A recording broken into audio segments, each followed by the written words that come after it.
अनंत कोटि ब्रह्मांड नायक राजा धीराज योगीराज परब्रह्म श्री सच्चिदानंद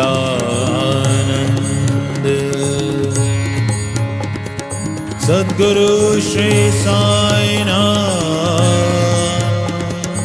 महाराज।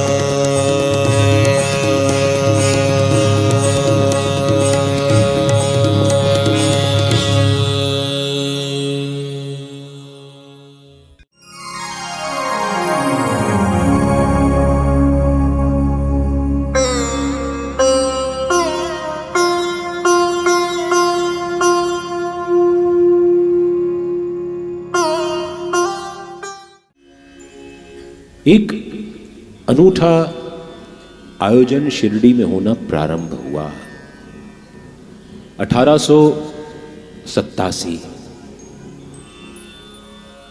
कोपरगांव के सर्कल इंस्पेक्टर थे गोपाल गुंड। पॉलीगैमी यानी बहुविवाह का उन दिनों रिवाज था। 3 शादियां हो गई थी लेकिन उनके घर संतति की प्राप्ति नहीं हुई थी। जब बाबा की कृपा से उनके घर संतान की प्राप्ति हुई तो उन्होंने ये संकल्प लिया कि शिरडी में एक उर्स का आयोजन किया जाना चाहिए।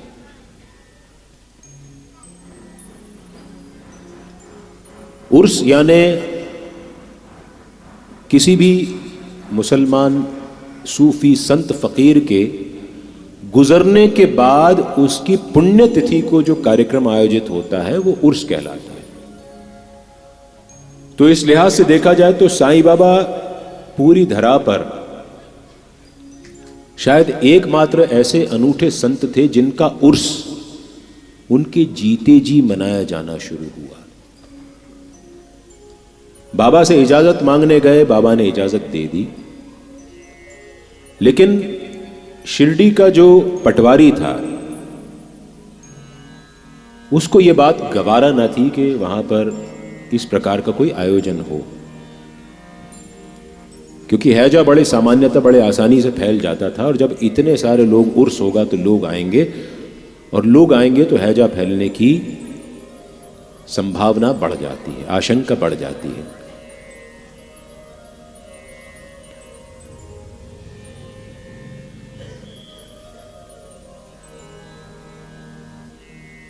तो उसने इजाजत नहीं दी। गांव वाले निराश होकर के बाबा के पास आए। बाबा ने कहा एक बार कोशिश और करो। ये बाबा आपसे भी कहते हैं कि अगर एक बार में काम ना बने तो कोशिश करना कभी मत छोड़ो, कोशिश करते रहो,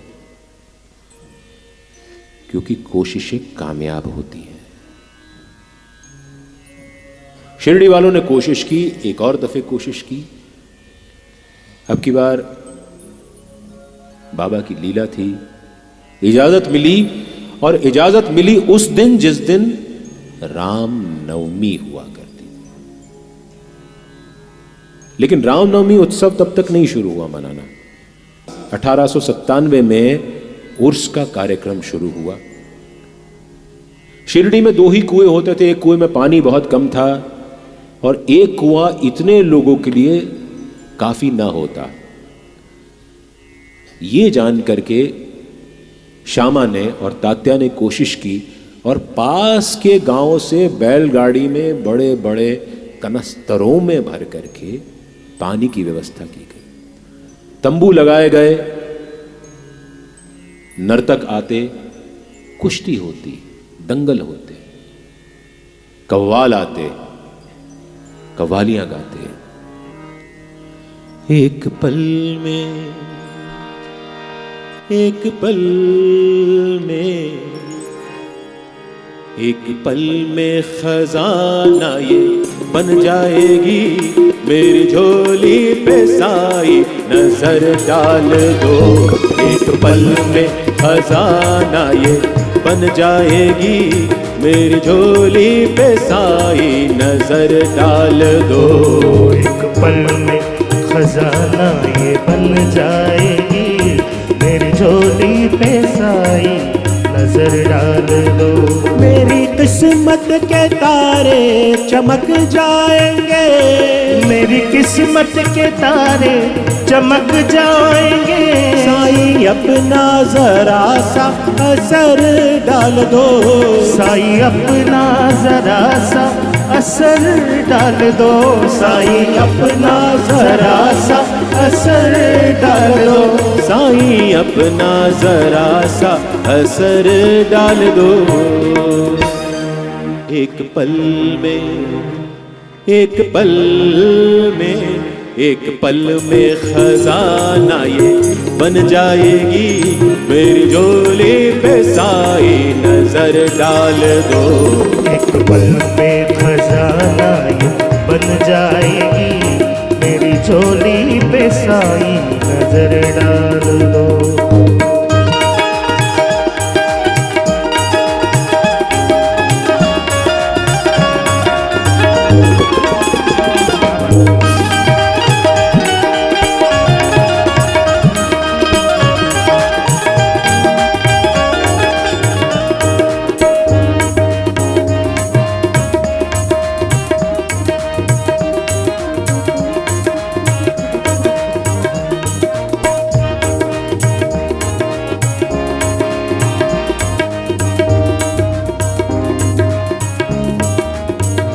है ये तुझको खबर, है ये तुझको पता, तेरे दर के सिवा मैं कहीं ना झुका। तेरे दर के सिवा मैं कहीं ना झुका। तेरे दर के सिवा मैं कहीं ना झुका। वक्त बेशक भला या बुरा आया हो, तेरी खिदमत का ये सिलसिला न रुका। तेरी खिदमत का ये सिलसिला न रुका। तेरी खिदमत का ये सिलसिला न रुका। तेरी खिदमत का ये सिलसिला न रुका। मेरा हक हो गया तेरा रहमो करम, अब तो नजरे इनायत इधर डाल दो। मेरा हक हो गया तेरा रहमो करम, अब तो नजरे इनायत इधर डाल दो। एक पल में खजाना ये बन जाएगी, मेरी झोली पे साई नजर डाल दो।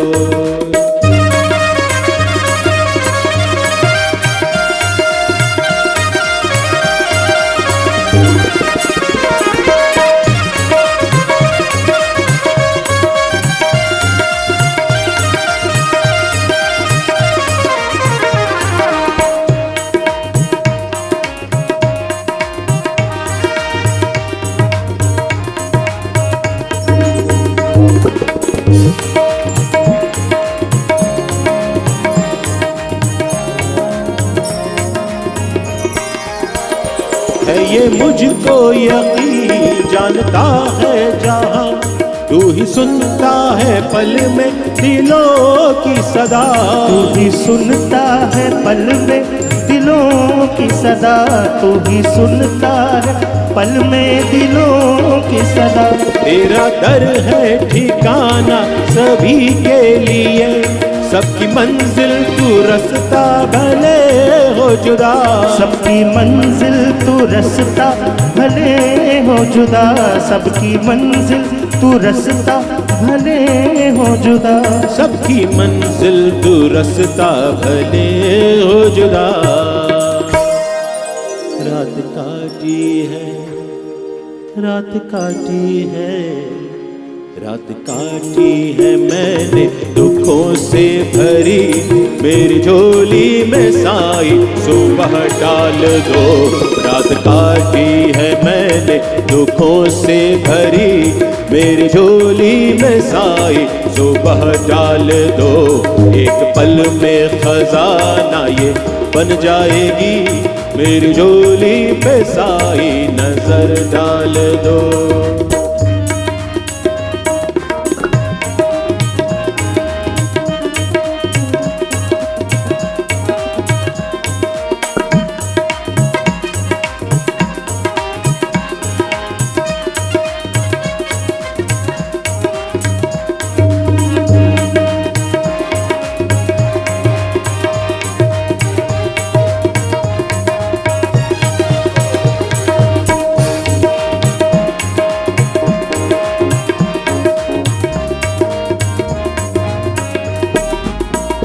सबका मालिक है एक, तूने बोला सदा, बात तेरी कभी मैंने टाली नहीं, बात तेरी कभी मैंने टाली नहीं, बात तेरी कभी मैंने टाली नहीं।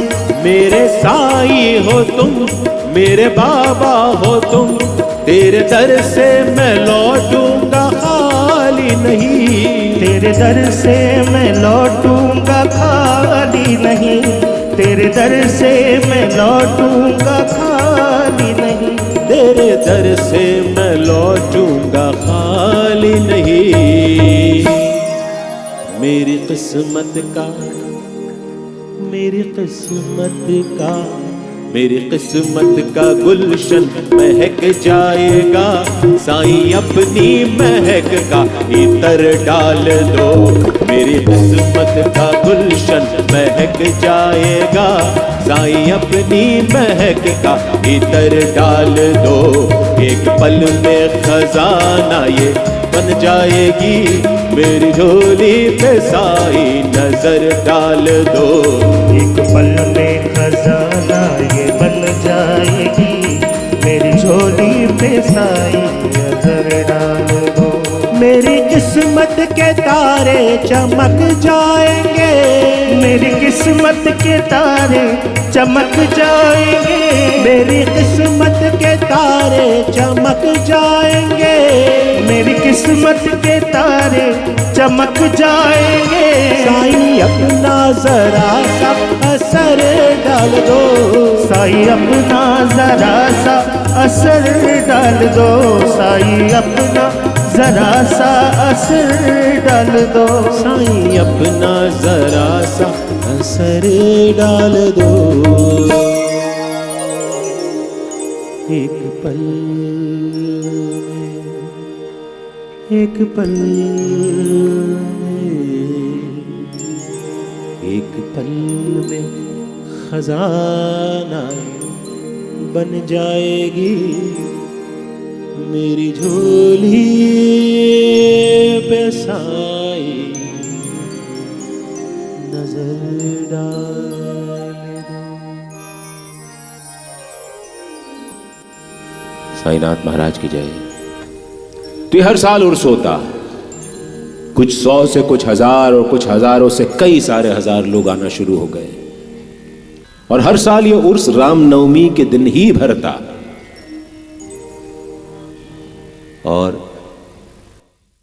1911 का जिक्र आता है, जब कृष्णराव जागेश्वर भीष्म, जिन्होंने साईनाथ सगुणोपासना संकलित करी है, जिसमें से हम बाबा की चारों समय की आरतियां गाते हैं, और काका महाजनी दोपहर में उर्स के समय बैठे हुए थे, उनके मन में विचार आता है कि जरूर कोई कारण है कि हर साल उर्स राम नवमी के दिन पर ही भरता है।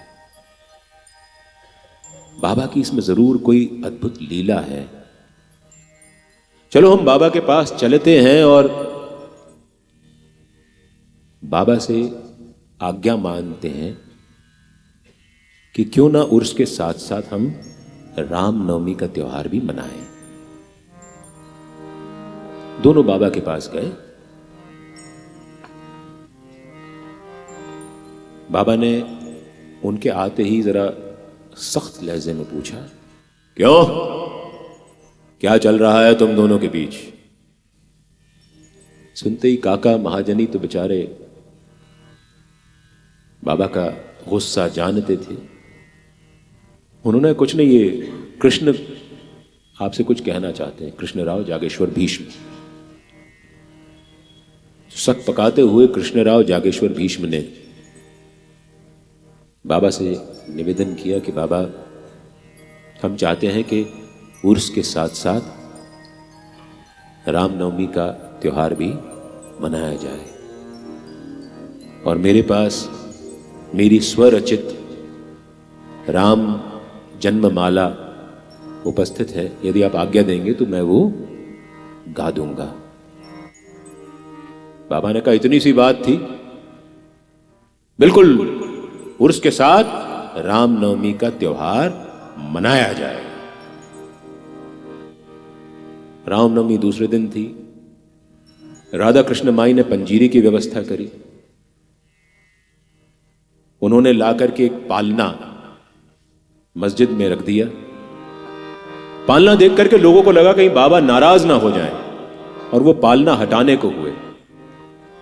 बाबा ने कहा, नहीं नहीं, पालना यही रहेगा, और निंबर यानी मस्जिद में वो स्थान, जब आप मस्जिद की सीढ़ियां चढ़ते हैं, बाएं हाथ को आपके धूनी जल रही होती है, दाएं हाथ को बाबा का चित्र लगा हुआ है, और सामने ऐसा एक स्थान धनुषाकार बना हुआ है, उसको निंबर कहते हैं।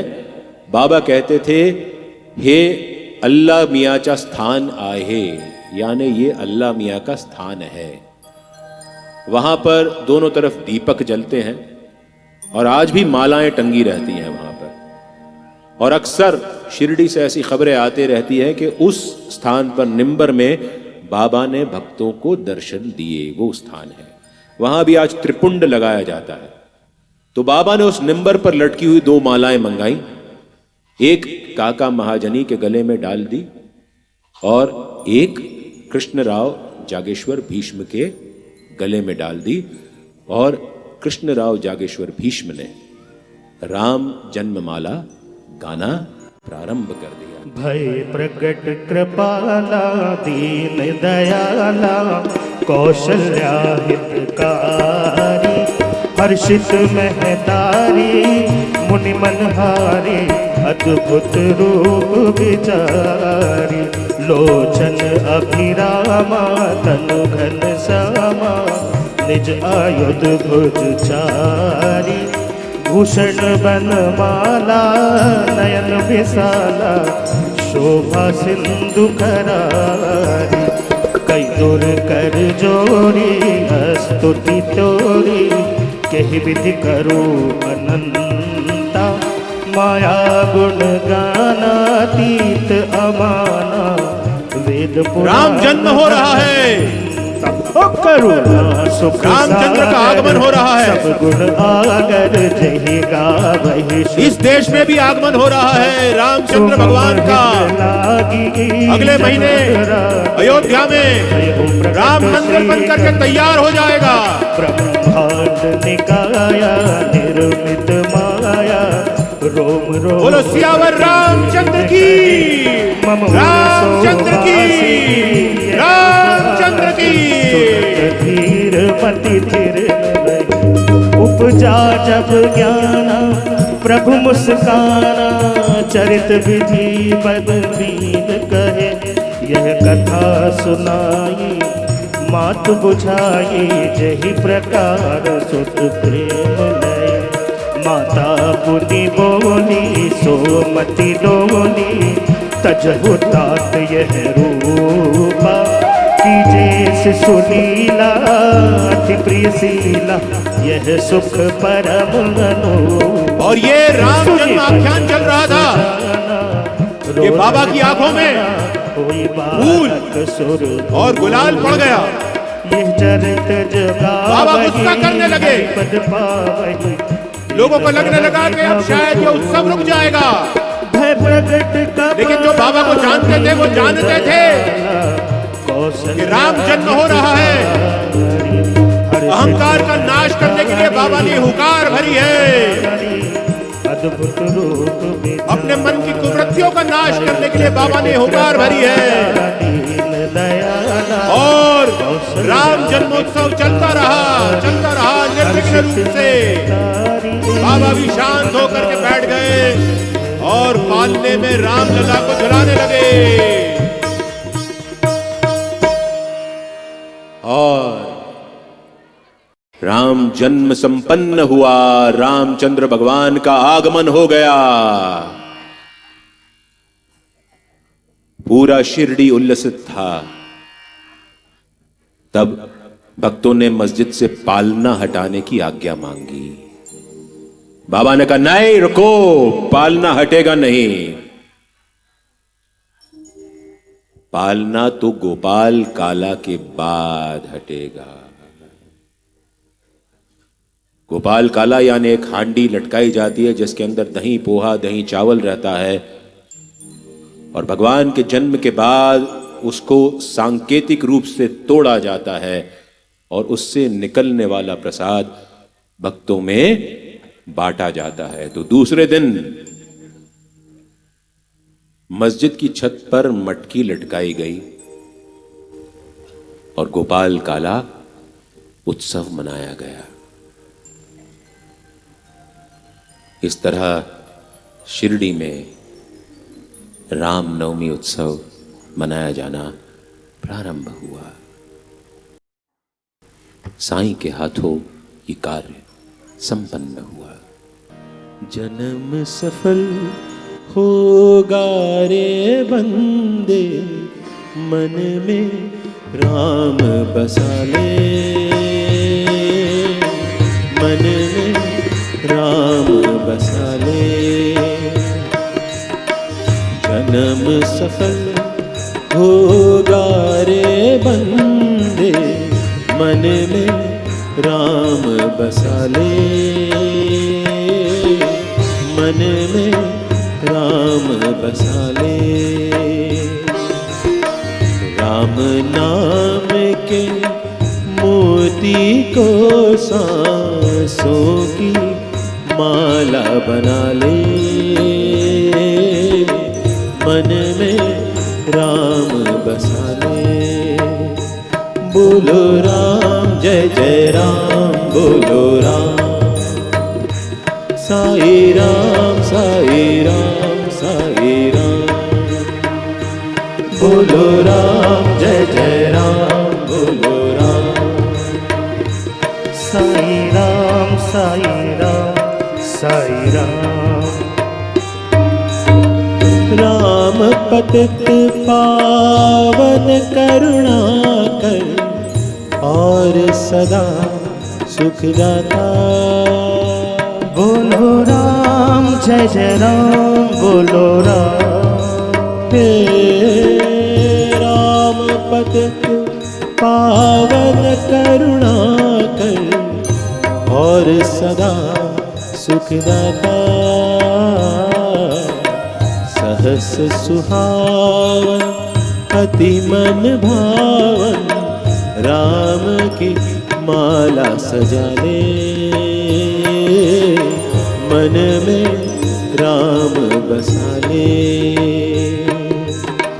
जन्म सफल होगा रे बंदे, मन में राम बसा ले,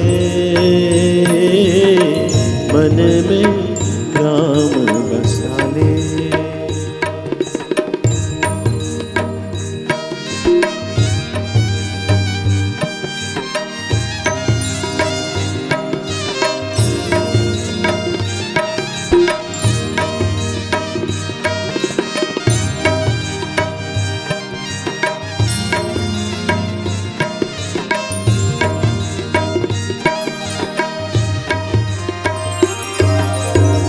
मोह माया है झूठा सपना, त्याग से तू प्राणी।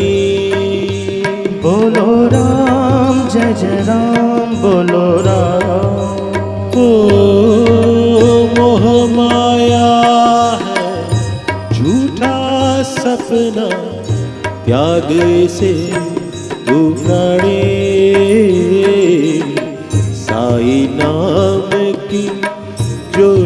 जगा कर मन में राम जगा ले, मन में राम जगा ले। जन्म सफल होगा रे बंदे, मन में राम बसा ले तू, मन में राम बसा ले।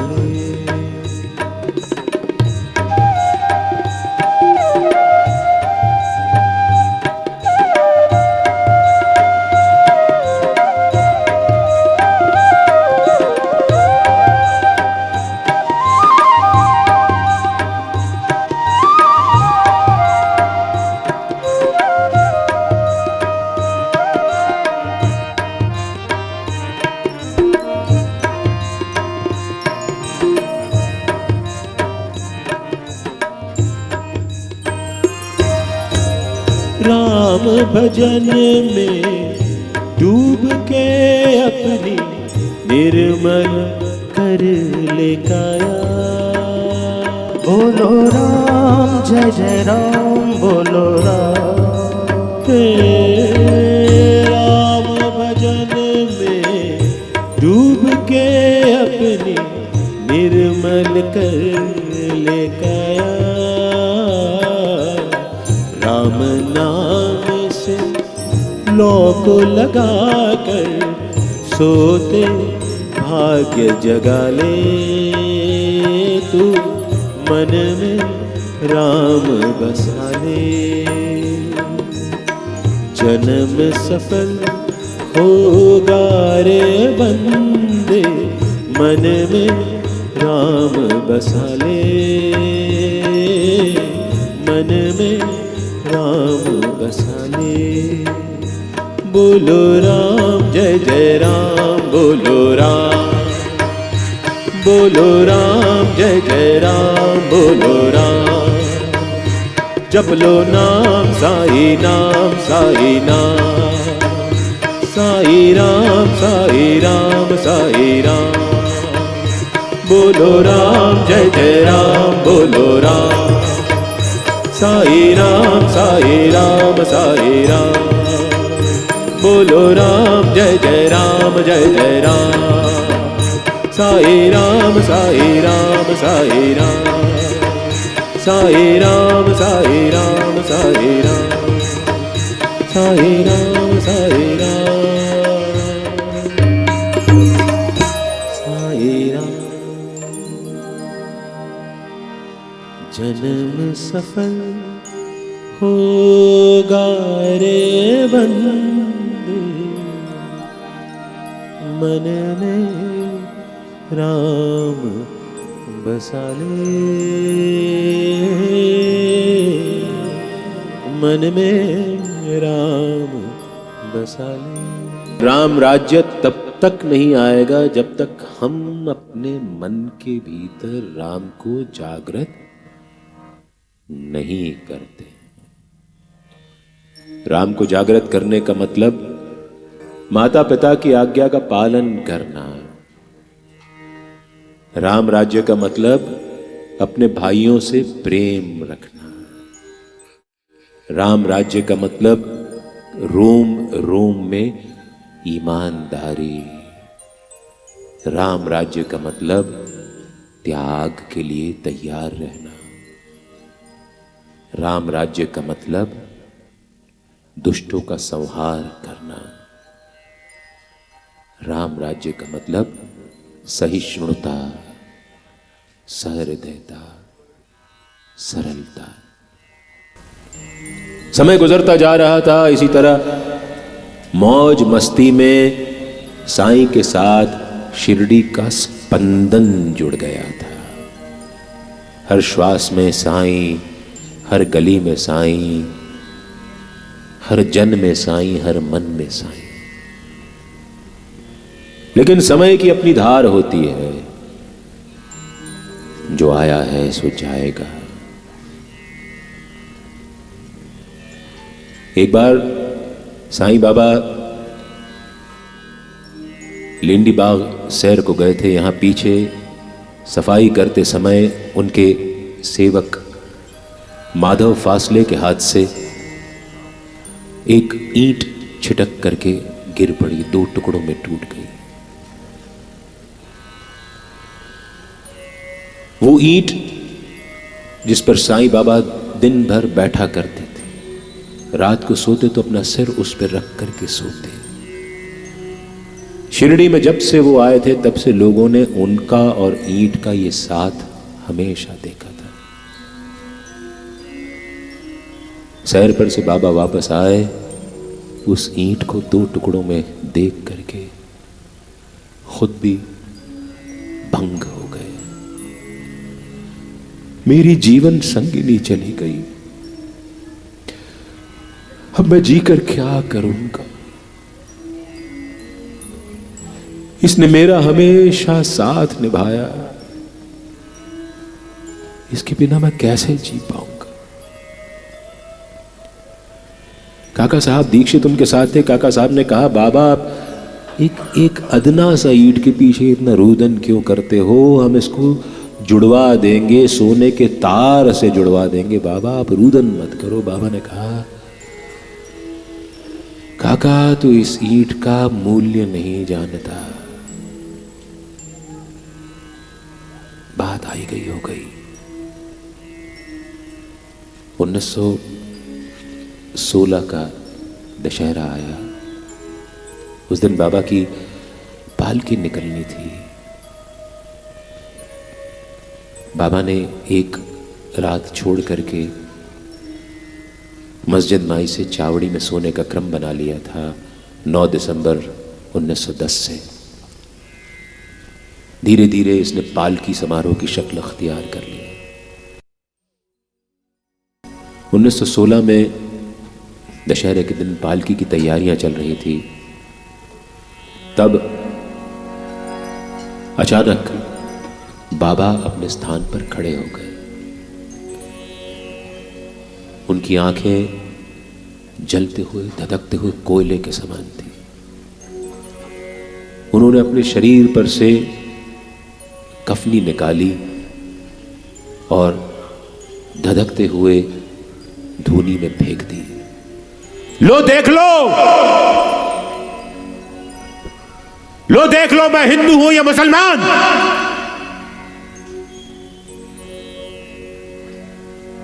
बाबा की कफनी की आहुति पाकर के धूनी धधक उठी थी। पूरी मस्जिद लाल नारंगी रंग में रंग गई। बाबा दिगंबर खड़े थे। किसी की हिम्मत नहीं थी कि उनके पास भी जाता। पूरा शिरडी गांव दशहरा उत्सव मनाने, सीमोल्लंघन का त्योहार मनाने पड़ोस वाले गांव में गया हुआ था। थोड़े से लोग यहां पर थे जो मस्जिद को सजा रहे थे। बाबा गुस्से में थर थर कांप रहे थे।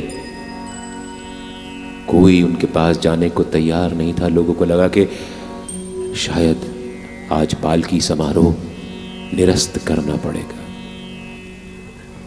तब कोढ़ी भागोजी शिंदे,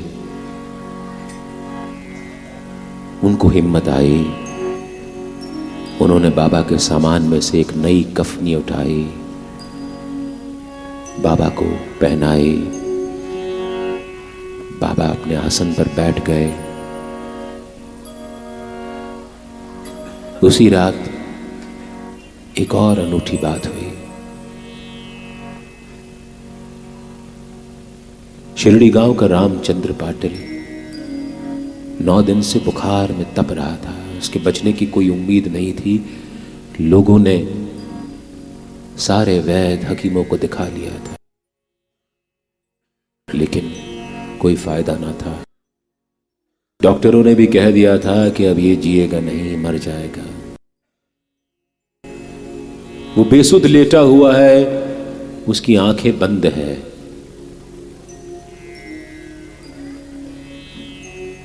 उसको आभास होता है कि बाबा उसके सिरहाने आकर के खड़े हैं। बाबा उससे कहते हैं, तू चिंता मत कर, तेरी हुंडी वापस ले ली गई है, लेकिन मुझे चिंता है तात्या की, जो आज से 2 साल बाद दशहरे के दिन हमको छोड़ करके चला जाएगा।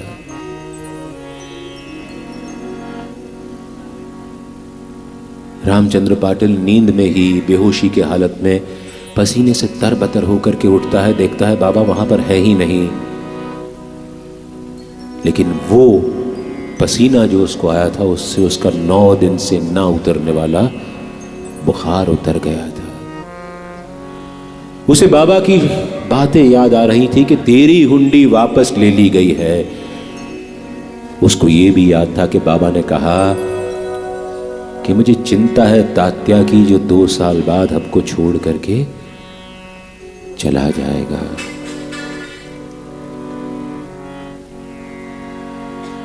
उसने अपने दोस्त लक्ष्मण बाला शिंपी को ये बात बतलाई कि बाबा ने तात्या के बारे में ऐसा कहा है। वक्त गुजरता गया, 1 साल, 1.5 साल, 2 साल। 9 सितंबर 1918 दासगणु महाराज ने महेश्वर के तट पर बैठ करके श्री साईनाथ स्तवन मंजरी पूर्ण की और वो उसे लेकर के बाबा के पास शिरडी में आए।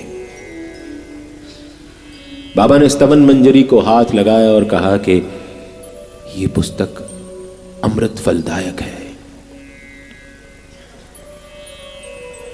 सितंबर का महीना गुजरा। सितंबर अंत आते आते तात्या की तबीयत खराब होने लगी थी। यहां बाबा की तबीयत भी खराब होने लगी थी। वहां तात्या खांसता, यहां पर बाबा खांसते। खांसते खांसते तात्या के मुंह से खून निकलता, खांसते खांसते बाबा के मुंह से खून निकलता। वहां तात्या तड़पता, यहां बाबा तड़पते। लोगों को लगने लगा कि बाबा का अंत नजदीक है।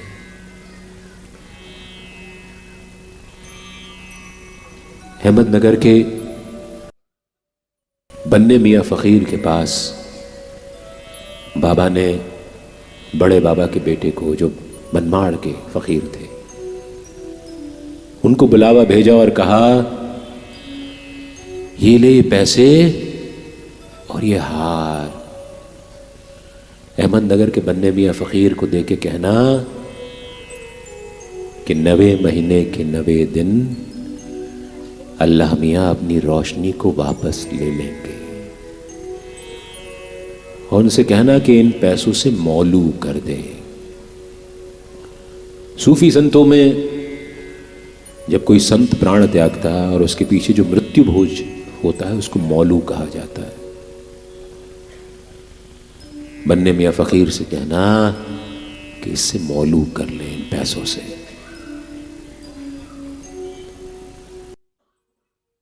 बड़े बाबा का बेटे जब ये संदेश लेकर के बन्ने मियाँ फकीर के पास गए, उन्होंने उनके हाथ में माला दे करके जैसे ही बाबा का संदेश उनको सुनाया, उन्होंने आंखें बंद कर ली और उनकी आंखों से आंसू छलक पड़े।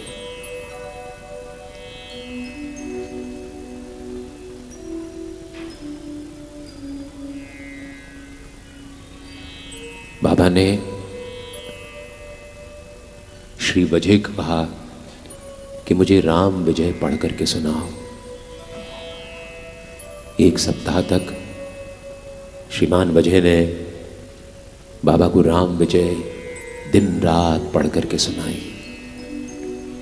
एक आवृत्ति संपूर्ण हुई।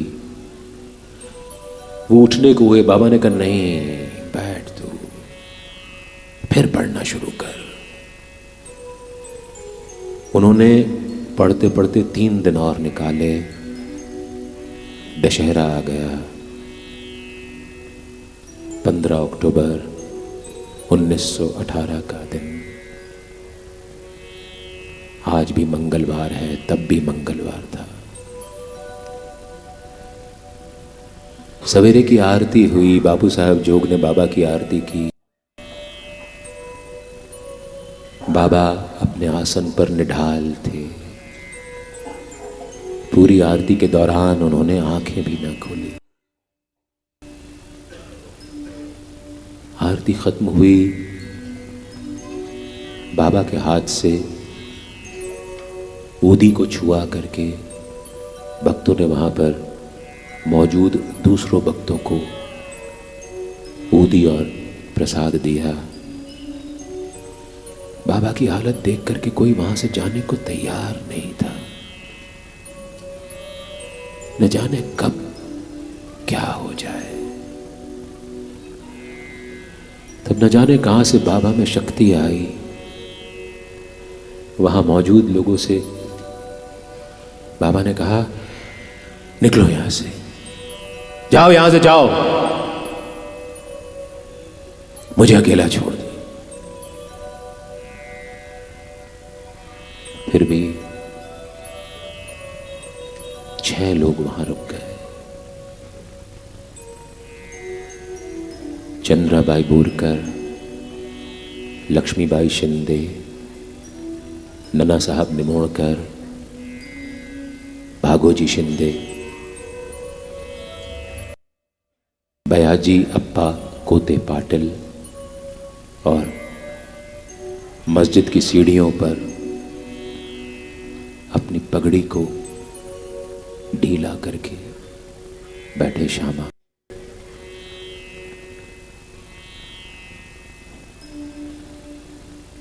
दशहरे का दिन, नवरात्र पूरे हुए थे।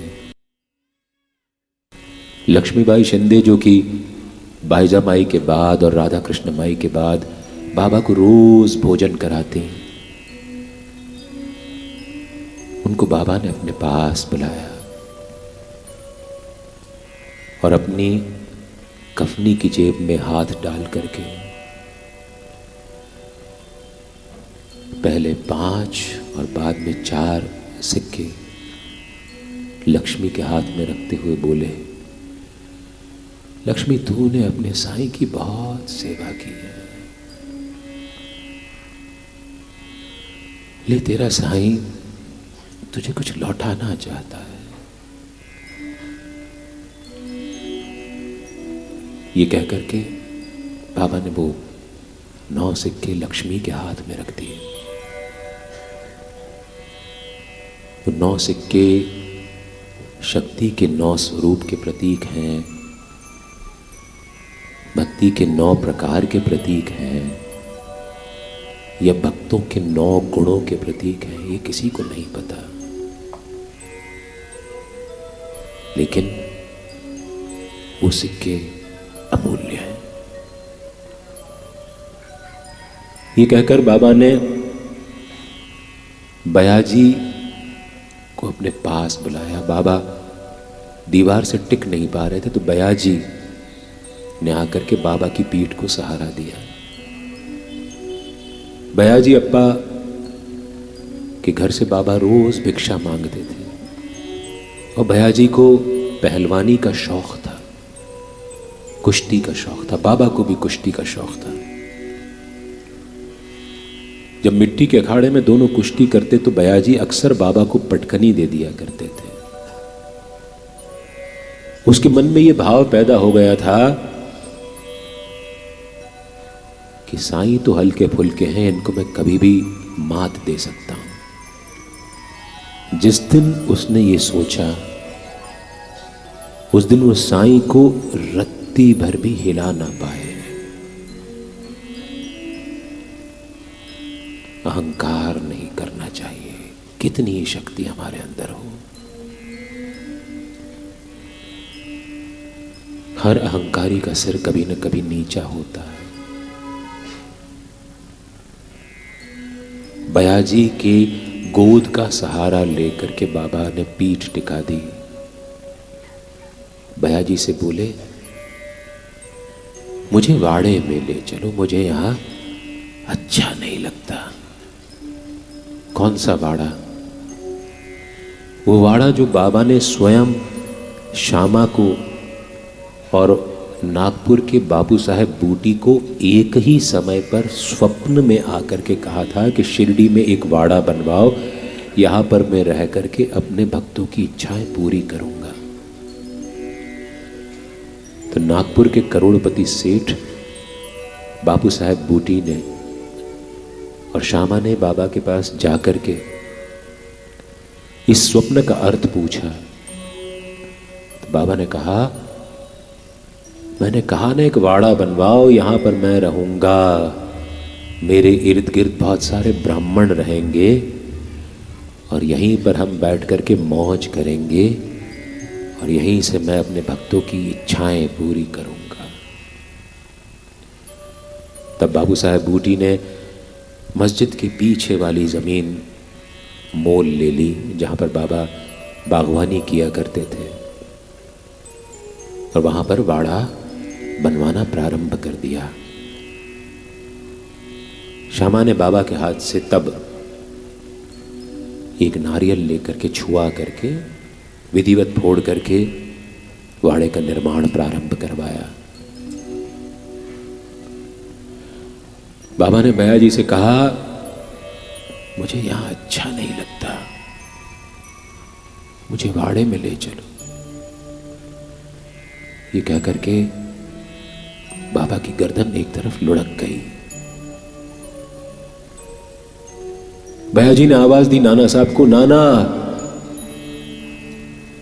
नाना दौड़ करके पानी लेकर के आए, बाबा के मुख में पानी डाला, पानी एक तरफ से निकल गया। साईं समाधि ले चुके थे। वो साईं शिरडी की धड़कन बन गया था, वो धड़कन रुक गई थी। वो साईं जिसकी पुकारों से शिरडी की गलियां कांपा करती थी, थर्राया करती थी, वो साईं अब चला गया था। खबर जंगल में आग की तरह फैली। जो जहां था वहीं पर स्तब्ध होके बैठ गए। साईं चले गए थे, शिरडी की जान चली गई थी।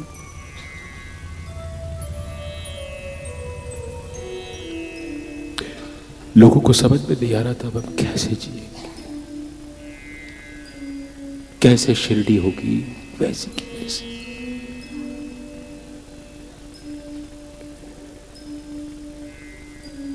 लेकिन सच्चाई है,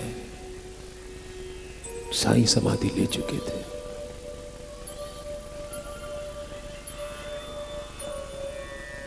लोग ये तय कर पाते कि बाबा की देह का क्या करना, उसके पहले बाबा के चमत्कार फिर होना शुरू हो गए।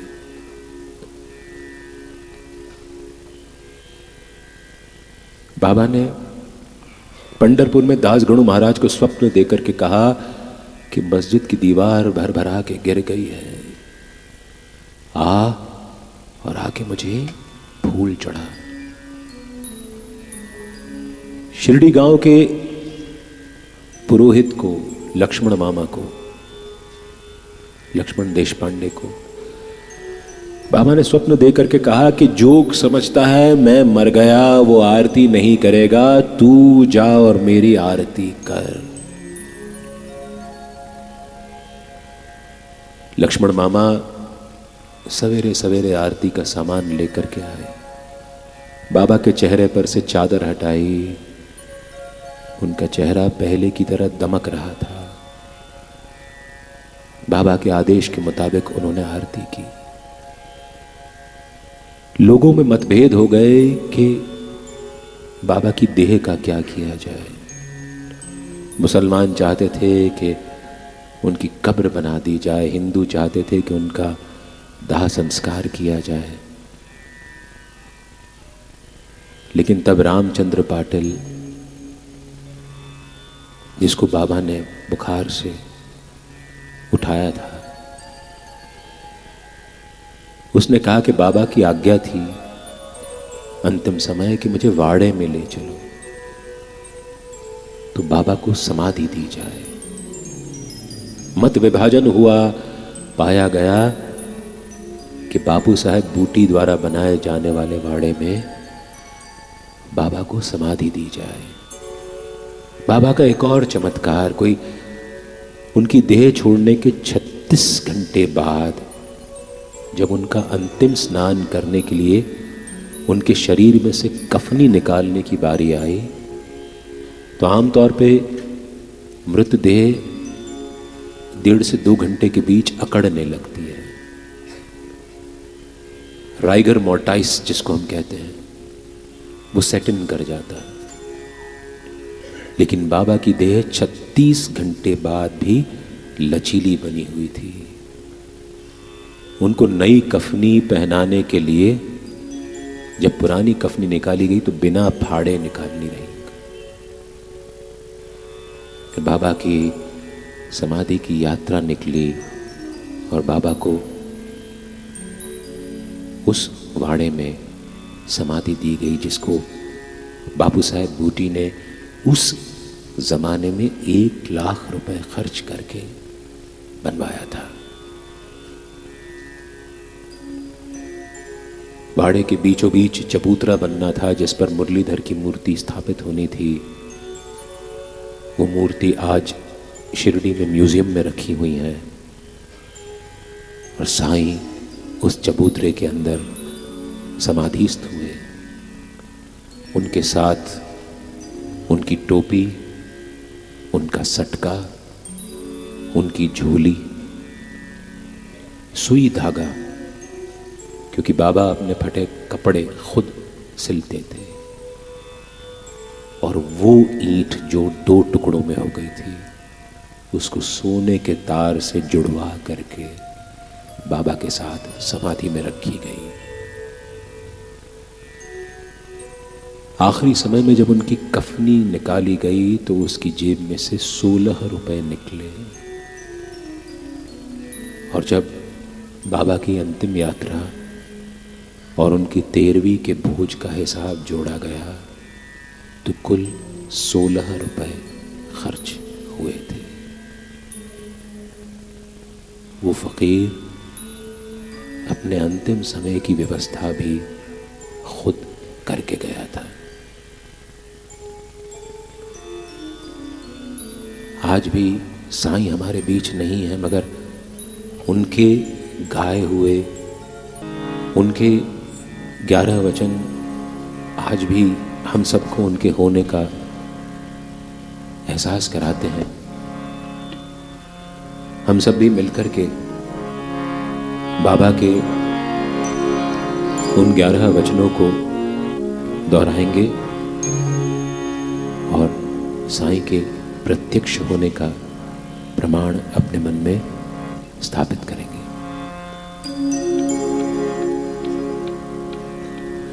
साईं राम, साईं राम, साईं राम मेरे साईं राम, साईं राम, साईं राम, साईं राम मेरे साईं राम, साईं राम, साईं राम, साईं राम मेरे साईं राम, साईं राम, साईं राम, साईं राम मेरे साईं राम, साईं राम, साईं राम, साईं राम मेरे साईं राम, साईं राम, साईं राम, साईं राम मेरे साईं राम, जो शिरडी में आएगा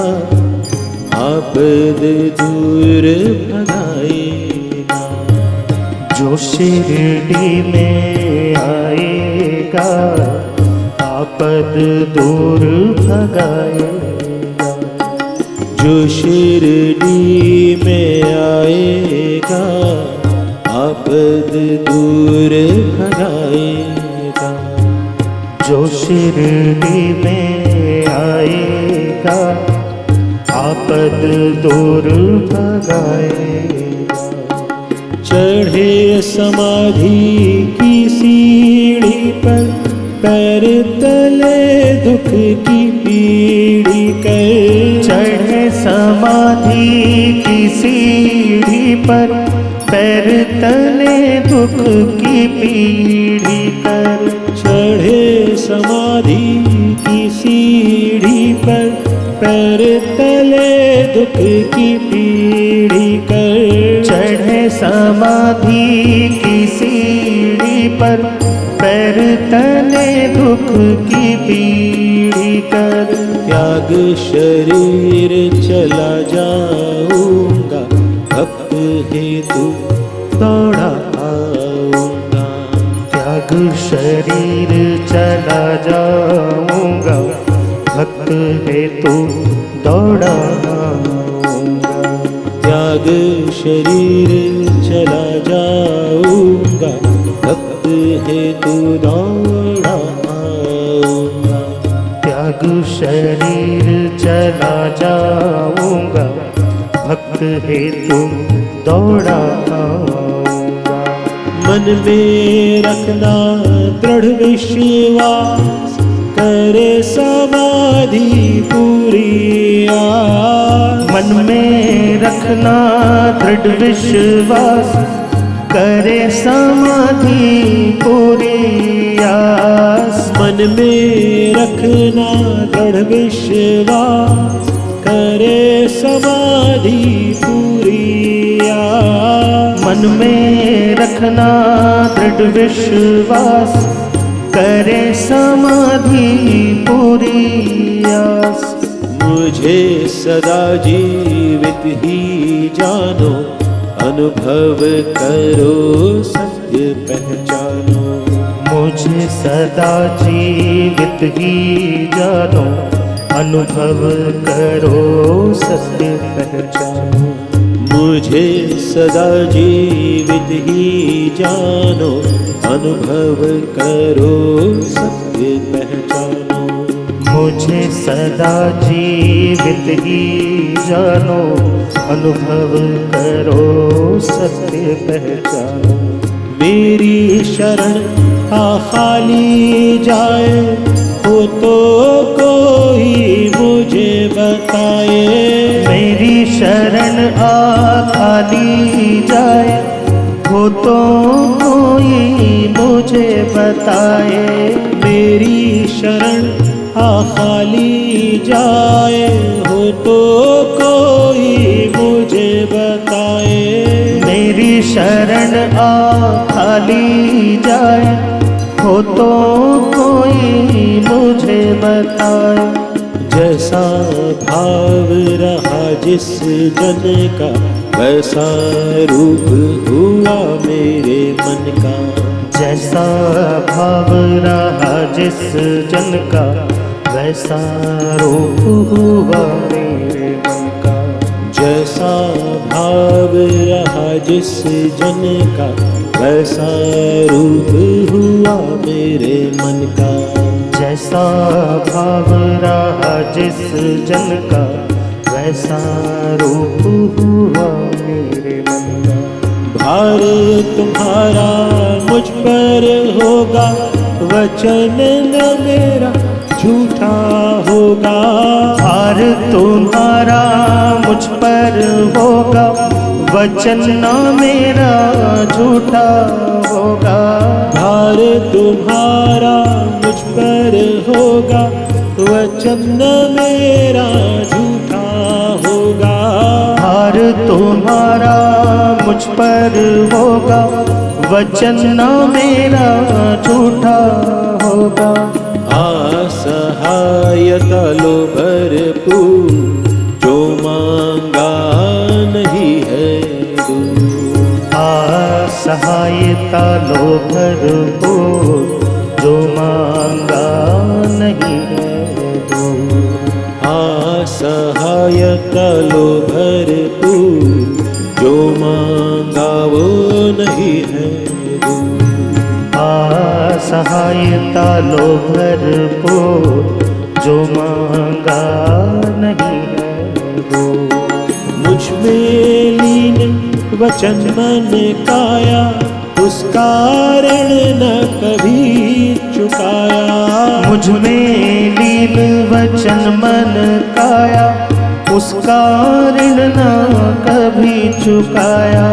मुझ में लीन वचन मन काया, उसका ऋण न कभी चुकाया।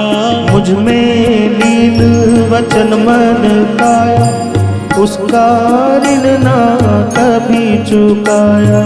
धन्य धन्य वह भक्त अनन्य, मेरी शरण तज जिसे न अन्य। धन्य धन्य वह भक्त अनन्य, मेरी शरण तज जिसे न अन्य। धन्य धन्य वह भक्त अनन्य, मेरी शरण तज जिसे न अन्य। धन्य धन्य वह भक्त अनन्य, मेरी शरण तज जिसे न अन्य। साई राम साई राम, साई राम मेरे साई राम। साई राम साई राम, साई राम मेरे साई राम। मेरे साई राम, मेरे साई राम, मेरे साई राम, मेरे साई राम, मेरे साई राम। मेरे साई राम। सभी को बाबा का बहुत बहुत आशीर्वाद पहुंचे। कभी हिम्मत मत खोइएगा। साईं हमेशा आते हैं हम सबको बचाने, हमारी डूबती नैया को सहारा देने, हमारे टूटते हुए मनोबल को बनाने के लिए। हमेशा याद रखिए कि वो आपको अकेला कभी नहीं छोड़ते। बाबा भली कर रहे हैं, इसका अर्थ पूछा है किसी ने कि बाबा भली कर रहे हैं, आप क्यों बोलते हैं? इसका कोई कारण नहीं है। बाबा पुल्लिंग में है, लेकिन भली जो है वो स्त्रीलिंग का शब्द है। शायद बाबा ने श्री साईं अमृत कथा का ध्येय वाक्य, सूत्र वाक्य इसे बनवा दिया। बाबा भली कर रहे। ये एक बार निकल गया, कई बार निकला, और अब न जाने कितने लोगों के मुख से हमेशा रोज निकलता रहता है। अपनी ऊर्जा से लोग इस वाक्य को ओतप्रोत करते हैं, और ये वाक्य लोगों के जीवन जीने का संबल बन गया है। ये लोगों को याद दिलाता है कि साईं कहीं भी हो, आते ज़रूर है और हमारा उद्धार करके निकल जाते हैं। कौन कहता है साईनाथ आते नहीं? कौन कहता है साईनाथ आते नहीं? कौन कहता है साईनाथ आते नहीं? कौन कहता है साईनाथ आते नहीं? इन भक्तों की तरह तुम बुलाते नहीं। इन भक्तों की तरह तुम बुलाते नहीं। इन भक्तों की तरह तुम बुलाते नहीं। इन भक्तों की तरह तुम बुलाते नहीं। लोटांगण बंदीन चरण बडोळ्या निपाहिन रूपम तुझे, प्रेमे आलिंगिन आनंद पूजिन भावे युवालिन मणे नमः। त्वमेव माता च पिता त्वमेव, त्वमेव बंधु च सखा त्वमेव, त्वमेव विद्यां द्रविणं त्वमेव, त्वमेव सर्वं मम देवदेव। कायेन वाचा मनसेन्द्रियैर्वा बुद्ध्यात्मना वा प्रकृति स्वभावं करोमि यद्यत् सकलं परस्मै नारायणायति समर्पयामि। अच्युतं केशवं रामनारायणं कृष्ण दामोदरं वासुदेवं हरिं श्रीधरं माधवं गोपिका वल्लभं जानकी नायकं रामचन्द्रं। हरे राम राम राम हरे हरे, हरे कृष्णा कृष्ण कृष्ण हरे हरे। हरे राम राम राम हरे हरे, हरे कृष्णा कृष्ण कृष्ण हरे हरे। ओम साई नमो नमः, श्री साई नमो नमः, जय जय साई नमो नमः, सद्गुरु साई नमो नमः। ओम साई नमो नमः, श्री साई नमो नमः, जय जय साई नमो नमः, सद्गुरु साई नमो नमः। ओम साई नमो नमः, श्री साई नमो नमः, जय जय साई नमो नमः, सद्गुरु साई नमो नमः। ओम साई नमो नमः, श्री साई नमो नमः, जय जय साई नमो नमः, सद्गुरु साई नमो नमः। भला करो इन भक्तों का तुम भला करो, भला करो साई भला करो इन भक्तों का तुम भला करो। भला करो इन भक्तों का तुम भला करो, भला भला करो भला करो इन भक्तों का तुम भला करो। भला करो भला करो इन भक्तों का तुम भला करो, भला करो भला करो इन भक्तों का तुम भला करो। भला करो भला करो इन भक्तों का तुम भला करो, भला करो भला करो इन भक्तों का तुम भला करो। ओम साईं नमो नमः, श्री साईं नमो नमः, जय जय साईं नमो नमः, सद्गुरु साईं नमो नमः। ओम साईं नमो नमः, श्री साईं नमो नमः, जय जय साईं नमो नमः, सद्गुरु साईं नमो नमः। ओम साईं नमो नमः, श्री साईं नमो नमः, जय जय साईं नमो नमः, सद्गुरु साईं नमो नमः।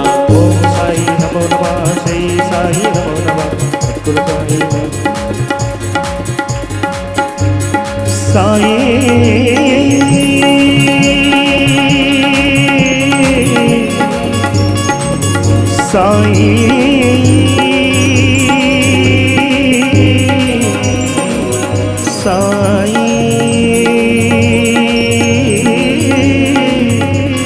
मेरे साईं।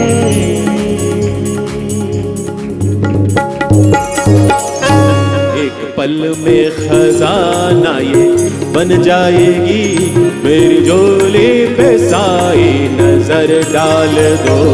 एक पल में खजाना ये बन जाएगी, मेरी झोली पे साईं नजर डाल